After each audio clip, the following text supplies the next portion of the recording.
Александр Пушкин, Антон Дельвик, Вильгельм Кюхельбекер и Дали Газдиева. Всех этих людей объединяет то, что они лицеисты. Если одни увлекались гуманитарными науками и прославились на весь мир, то Дали привлекает больше химия и биология. Сегодня школьница в роли преподавателя. Она разъясняет одноклассникам, что такое скорость химических реакций. Вести урок было очень трудно, потому что нужно было следить за всем, за учениками, нужно было правильно преподнести тему каждому ученику, и я не думала, что будет настолько трудно. В день самоуправления преподаватели отдыхают, а ребята с удовольствием пробуют себя в качестве учителей. Ученики легко вошли в роль, и на вопрос, чем отличается ваша школа от всех остальных, нам отвечает как бы заместитель директора по научной части. У нас в лицее очень много направлений для разных детей.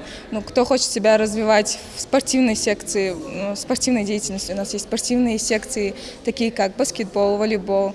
А для детей, которые хотят себя развивать в научных целях, это у нас есть разные элективные курсы по истории, обществознанию. Также у нас есть театральная студия, хоровая студия. У нас очень хороший хор.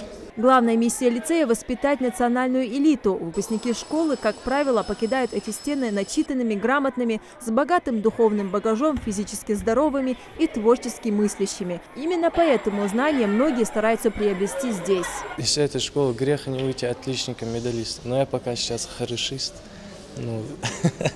Я, наверное, исключение. Учителя очень переживают за нас и всегда стараются нас продвигать, записывать на различные олимпиады, конкурсы.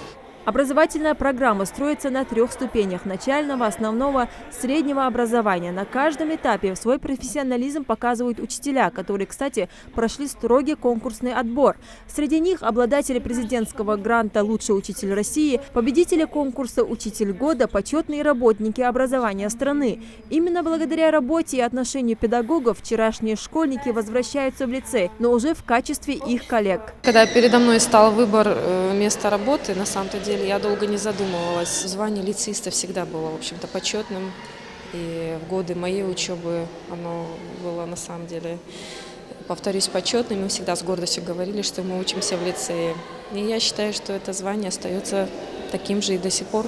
Лицей – это первая инновационная школа в республике, которая стала экспериментально-методической площадкой, где предусмотрены профильные направления – физико-математическое, химико-биологическое и гуманитарное. Лицеисты не раз завоевывали самые высокие награды на всероссийских и международных конкурсах. Вот и сейчас школа вновь стала одной из лучших на уровне страны. На днях я вернулась из нашей столицы, где школа награждалась как победитель во всероссийской выставке лучших школ России. Мы были награждены медалями как победители, грамотами, сертификатами и ценными подарками. Мы попали в 300 лучших школ нашей страны, а количество школ, которые участвовали в этом смотре, их было намного больше, по-моему, даже больше 10 тысяч. Впрочем, чтобы получать пятерки в свой особенный дневник с гербом и гимном, нельзя забывать и о здоровом питании. Это, как никто другой, знает Адам Хучиев, для которого обед всегда должен быть по расписанию. Война войны, а обед по расписанию. Самое мое любимое место на территории лицея – это столовая, потому что здесь очень вкусно кормят. Салат, морковный салат, щи зеленый со сметаной, гуляш с макаронами и компотик. Сегодня школа принимает поздравления. В этот день чествует всех лицеистов мира, вспоминая и тех, кто уже выпустился. Всероссийский день лицеиста обязан своим появлением Императорскому царско-сельскому лицею, который открылся в этот день в 1811 году. Тогда в нем могли учиться только дворянские дети. Сейчас, конечно, нет никаких ранговых ограничений. Нужно всего лишь желание учиться. За эти 20 лет из стен выпустилось около 2000 выпускников, многие из которых окончили престижные вузы страны. Среди них и заслуженные деятели науки и культуры, кандидаты наук, государственные и общественные деятели и депутаты парламента. Это, безусловно, яркий пример для тех, кто сейчас здесь грызет гранит науки. Лейла Гайсанова, Рахман Цуров, Новости 24.